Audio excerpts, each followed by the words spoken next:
Anthony made me laugh harder than I'd ever laughed in my life, and that is when I knew I was in love. I was a 21-year-old student who loved to draw and write poetry and who dreamed of traveling the world, working at a cafe on the corner of San Busco and Agua Fria in Santa Fe. Anthony would come in looking gorgeous in his white t-shirts and Levi's and always shined shoes. He drove a beat-up Chevy Love pickup truck that he'd start with a screwdriver. We'd sit on the stoop drinking coffee, smoking cigarettes, and discussing poetry and film. There's so much I loved about Anthony from the start, in addition to his ability to make me laugh. For example, one day I saw him defend someone being harassed by the police outside the cafe, demonstrating a sense of fearlessness and compassion that I was fortunate to be privy to again and again over the ensuing 21 years. He treated everyone with equal respect, every shoeshine man, every bathroom attendant, every tuk-tuk driver, and he stood up for those who were being disrespected. He lived the social justice that later would become the anchor of my creative work. But out of all the qualities I love in Anthony, what struck me the most was the way in which he lived every single day of his life exactly how he wanted to live it. He was subject to no one. He was about as free, liberated, and autonomous as a person could possibly be in this world. He didn't care about the conventional reward system with its property, possessions, degrees. He never strived for fame, fortune, glory, or even recognition. He believed that the ultimate success as a human being could be found in anonymity and homelessness. His passion and inquiry were of a higher, more profound, metaphysical, and poetic order. He spent his adolescence studying beat literature with none other than his idol, William Burroughs, and also Allen Ginsberg, at Naropa Institute in Boulder, Colorado, where he was also steeped in Tibetan Buddhism and environmental activism. He immersed himself in the work of the great modernist Italian poets, Saba, Montale, and Ungaretti, and ran with originals like David Bowie and Ray Bradbury. By the time I had met him, he had hitchhiked and backpacked his way across the US, Mexico, Europe, and North Africa, taking jobs just long enough to pay for onward tickets to be back on the road writing poetry and drawing. He was a true hobo, poet, and visionary from another place and time entirely. I'd never met anyone like him, and I knew with all my heart that his life was the life that I too wanted to live, and that I wanted to live it with him. And boy, did we ever. For 20 years, our life together was so far beyond anything I could have imagined. Anthony said soon before his death, "We are lucky, Erin, you and me. The universe smiled upon us and hasn't stopped. What you and I have been through would take 100 human lives to experience. It transcends memory, our travels together, our life together. It was initiatory, loving each other in a million places." After journeys back and forth across the country, in 1998, Anthony and I pulled into Taos with $20 and began a beautiful life of meditation, martial arts, poetry, and painting. We received spiritual transmissions from Tibetan Buddhist master Tenzin Wangyal. And just as Anthony's continuous metaphysical inquiries had informed his writing and art, they informed my own as well. I started creating my first Buddhist deities out of coffee shop trash. It was Anthony who first loved my work and encouraged me to share it. Between the proceeds of my first art shows and the decorative painting and mural work that we did together, we started traveling the world writing and making art. My Buddhist deities comprised of coffee shop debris broadened to include ordinary human beings, such as Indian beggar as Shiva.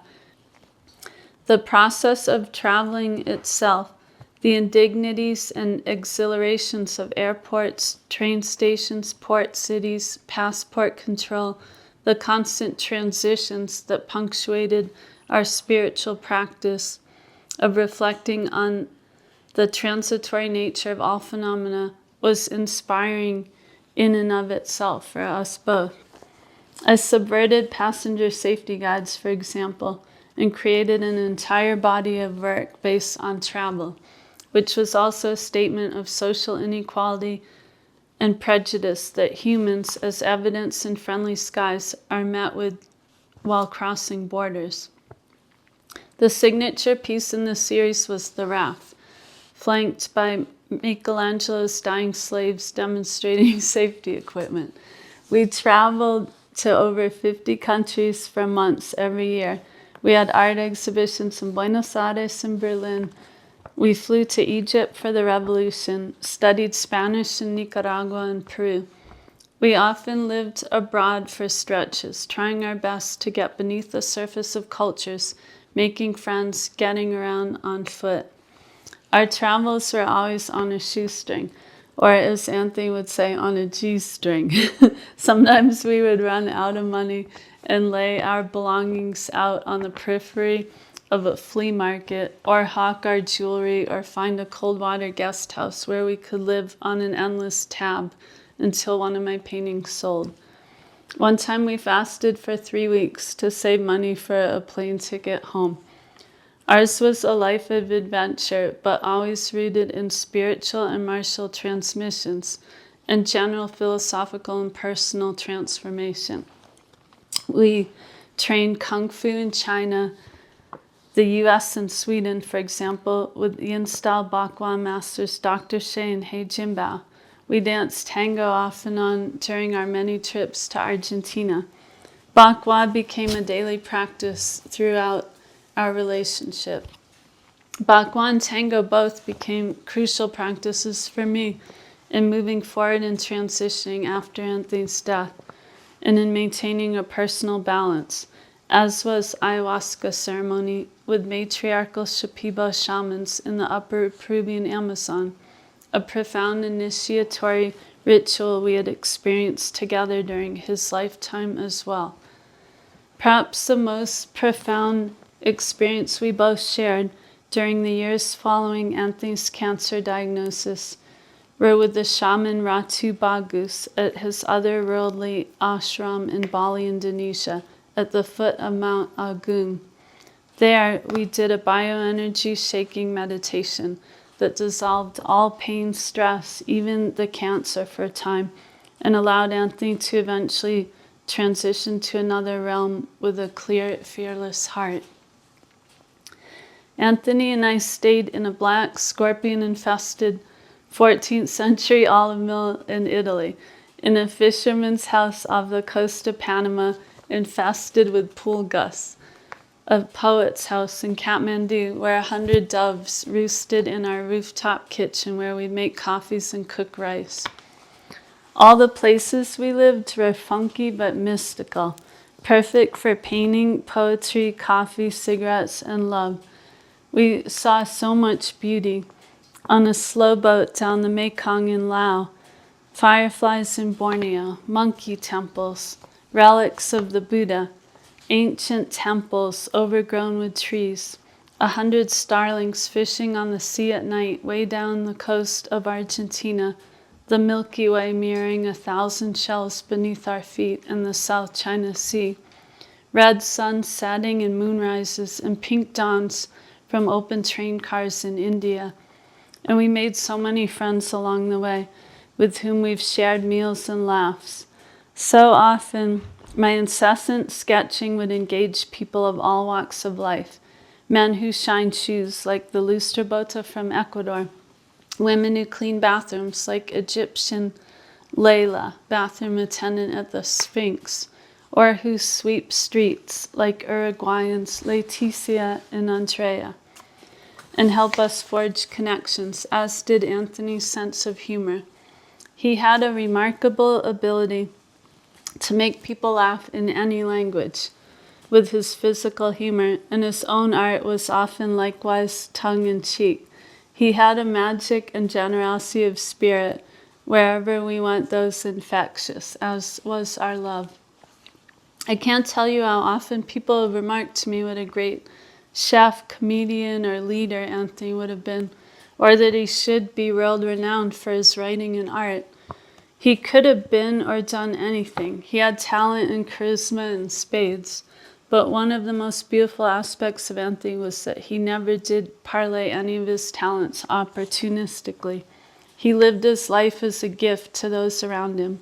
He loved to make people laugh, to share ideas, to cook for people.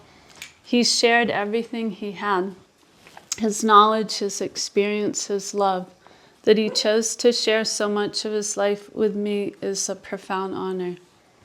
Anthony had a boxer's build with his broad shoulders that my arms just encircled, not an inch too short or too long. I used to tell him that the massive girth of his chest was in order to contain his oversized heart.